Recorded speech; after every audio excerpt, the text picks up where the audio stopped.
Telugu big boss ఇంట్లో 6వ వారం అదిరిపోయేలా ఉంది. నామినేషన్ ప్రక్రియలో బిగ్ బాస్ ట్విస్ట్ ఇచ్చాడు. Royal clan versus OG clan అన్నట్టుగా మారింది. రాయల్ క్లాన్ సభ్యులంతా కూడా ఓజీ క్లాన్లోని 2 కంటెస్టెంట్స్ ని నామినేట్ చేయాల్సి ఉంటుంది అన్నారు. ఇక కొత్తగా వచ్చిన వైల్డ్ కార్డ్ మెంబర్స్ అంతా కూడా బయట జరుగుతుంది చెప్పే ప్రయత్నం చేశారు. మణికంఠను టార్గెట్ చేసినట్టుగా అనిపిస్తోందని, హీరో అవుతున్నారని చెప్పే ప్రయత్నం చేశారు. ఈ విషయాన్ని ఓజీ క్లాన్ సభ్యులు మాత్రం క్లియర్గా క్యాచ్ చేయలేదు అనిపిస్తుంది. ఇక వైల్డ్ కార్డుల బలాలపై ఓల్డ్ కంటెస్టెంట్స్ ముచ్చట్లు పెట్టుకున్నారు. మణికంఠ ఏడుపులపై గంగవ్వ కౌంటర్లు వేసింది. ఎందుకు ఏడుస్తూనే ఉంటావు, మరి బయటకు పో అని కౌంటర్లు వేసింది. ఇంట్లో వాళ్ళు గుర్తుకొస్తుంటారు అని మణికంఠ అంటే, అయితే బయటకు వెళ్లిపో అని కౌంటర్లు వేసింది. చివరికి మణికంఠ నామినేషన్లో ఉంటున్నాడు, మళ్లీ సేఫ్ అయి బయటకు వస్తున్నాడు అని విష్ణుప్రియ చెప్పింది. సింపతి గేమ్ వర్కౌట్ అవుతుందేమో అని నబిల్ అన్నాడు. అందరం కలిసి మనీని నామినేట్ చేస్తే అతనిదే తప్పున్నా కూడా జనాలు మాత్రం మనీనే పాపం అంటారు అని నబిల్ క్లారిటీ ఇచ్చారు.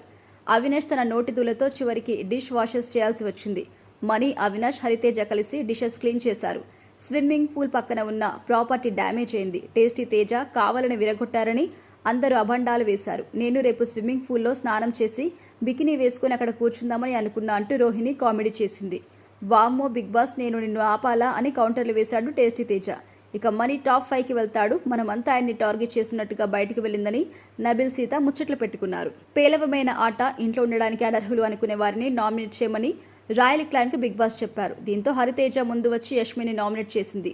రివెంజ్ నామినేషన్లు, నీకు నచ్చిన వాళ్ళ దగ్గర వేరే రూల్స్, నచ్చని వాళ్ళ దగ్గర వేరే రూల్స్ పెడుతుంటాడు, పక్షపాతం చూపిస్తుంటావంటూ కారణాలు చెప్పాడు. పృథ్వీ గ్రూపు సహాయంతోనే ఉంటున్నాడు, బయటకు రావడం లేదు, సొంతంగా ఆడు, ప్రభావితం కాకుండా ఆడు అంటూ నామినేట్ చేసింది. ఆ తర్వాత గౌతమ్ వచ్చి విష్ణుని నామినేట్ చేశారు. బిగ్ బాస్ అంటే ఇండివిజువల్ గేమ్, కానీ నీకు వేరే వ్యక్తి మీద శ్రద్ధ ఉంది, నువ్వే అనర్హురాలివి అంటూ విష్ణు చేష్టలపై బయట జనాలు ఏమనుకుంటున్నారో హింట్ ఇచ్చాడు. ఆ తర్వాత యష్మిని నామినేట్ చేస్తూ టార్గెట్ చేయడం, రివెంజ్ నామినేషన్లు వద్దు అన్నారు. ఆ తర్వాత నయని వచ్చి మళ్లీ విష్ణుని నామినేట్ చేసింది. ఆటలంటే సీరియస్నెస్ లేదు, ఆటలు ఆడడం లేదు, కేవలం ఒక వ్యక్తి చుట్టూ తిరుగుతున్నామని చెప్పింది.